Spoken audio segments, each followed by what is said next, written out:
So I'm making this for some friends or whoever watches my channel.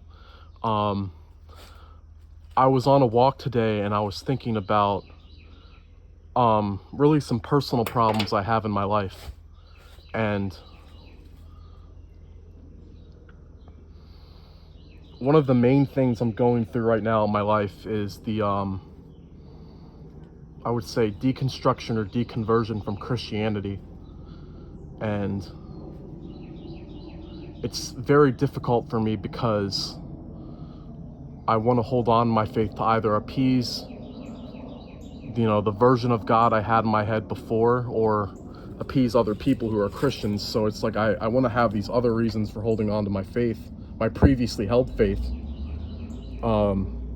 really to placate others or to placate these fears I have of a God who will punish me for leaving the one true faith, so-called, or really leaving like the way of Christianity. And I was thinking about that. I was thinking about how also like another personal problem, because of my self-sabotage, I've been procrastinating in school, but I've been putting a lot of effort into work. I work at a giant grocery store, and I think the self-sabotage has to do with self-loathing, but also just like a lack of trust in myself, or a lack of desire to care for myself. But that's not something I want to continue because I'm aware of it now. I was thinking about also this issue with my mom, because in my core self, I know I feel belittled and berated by her, and I don't trust her, but because of my people-pleasing tendency, I keep going back to talk to her, and it's something I feel a sense of betrayal by myself every time I talk to her. So I was thinking about all these problems, and I realized that I'm an overthinker, that I'm someone who overthinks. And then I came to the realization, because someone had told me to face the uncertainties of life without trying to make it perfect, because I also have that perfectionist tendency. So I realized that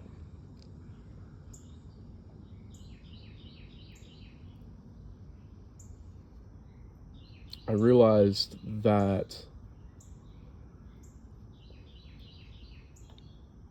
just trying to regain my train of thought here. That with emotions, because they come on so strong, you can't think your way through them to get to understanding your emotions. You have to feel through your emotions to really understand them. You have to experience them. So I realize that I have the freedom, I have the capability, the ability to process the pain that my inner child is feeling, and I can go through those emotions again, even though it might have been traumatic for me, but just process them maybe more slowly, and I can reintegrate my soul, my persona, and that way I can come to peace. So just knowing that process is possible gives me a little bit of more peace. But going back to this issue of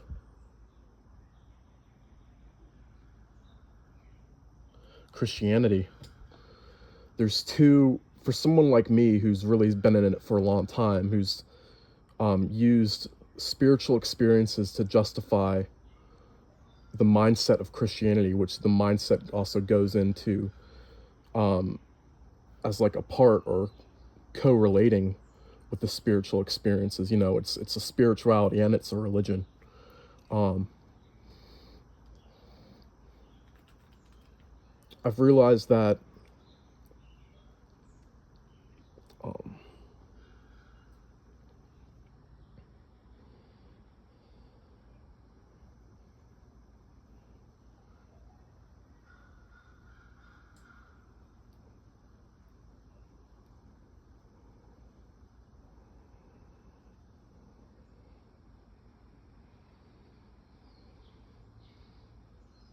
you know, I don't really understand how to separate the spirituality from the religion, but I think that's part of the process.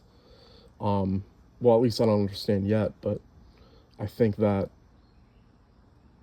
because I used to think, and I still kind of think, that the beliefs somehow are inextricable from the spiritual experiences, but I know that the beliefs from a naturalistic standpoint are wrong. The beliefs of Christianity aren't true. For example, penal substitutionary atonement, the belief that humans are hopelessly flawed and we're alienated from God, and Jesus, the perfect human being, has to save us from ourselves. That's an irrational belief. That's something that's not true. But somehow believing in Jesus in that way produces a spiritual experience, spiritual power. So I don't understand why there's so much spiritual power associated with this erroneous belief system. That's something I'm still deconstructing. But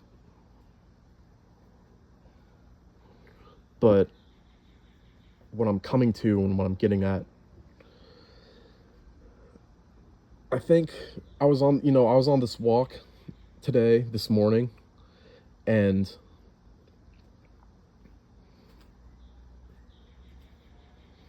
I was processing all my problems, all my self-perceived problems, which are really based in fear. And when I realized I could let go of the fear, I could let go of the problems, just being in that walk, being in that space to let go, those problems went away. And there's freedom in that.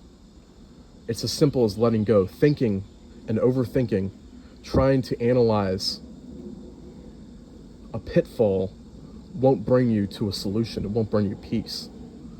There is a place for action and mental action, because I'm really getting caught in that, well, not caught, but I'm really getting involved in that whole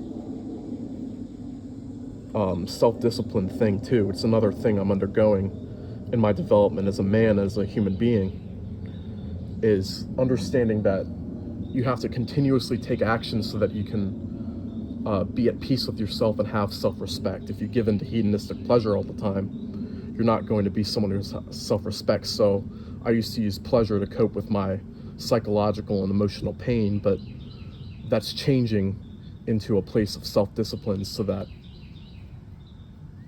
in that self-discipline I can have self-care that comes along with that.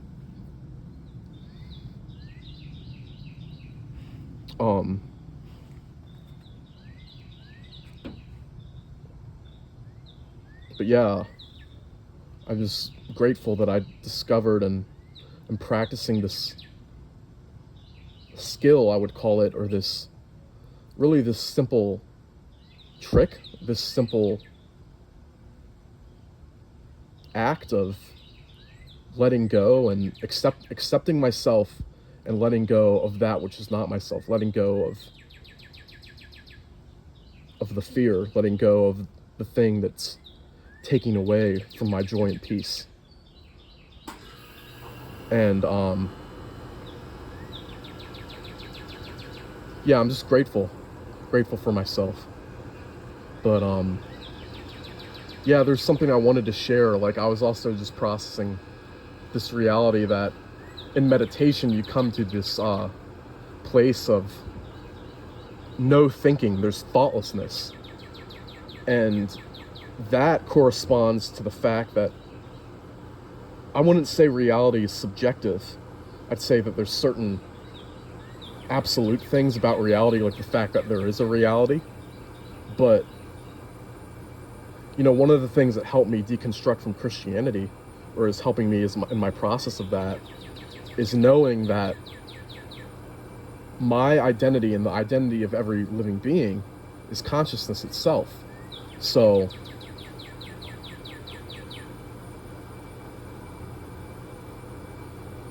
if the identity of me, for example, is consciousness, then that throws out, that kind of dissolves the idea that I'm a subject of God who is a transcendent object. God is not a thing, and I'm not a thing either. So you come to a place in meditation and that non-dual awareness, if you really go down that path of knowing that you are God, that everything is God. And like I haven't experienced that. I understand that mentally, but I'm still looking forward to really truly come to a fuller, greater experiential experience of that. But I know it's going to happen, so you know, I rest in the fact that it's going to happen and try not to worry about it. But yeah, I was just sharing these thoughts for anyone who watches this YouTube channel. Maybe it'll help someone, but just wanted to talk about my thoughts just for a sounding board. That's all. Peace.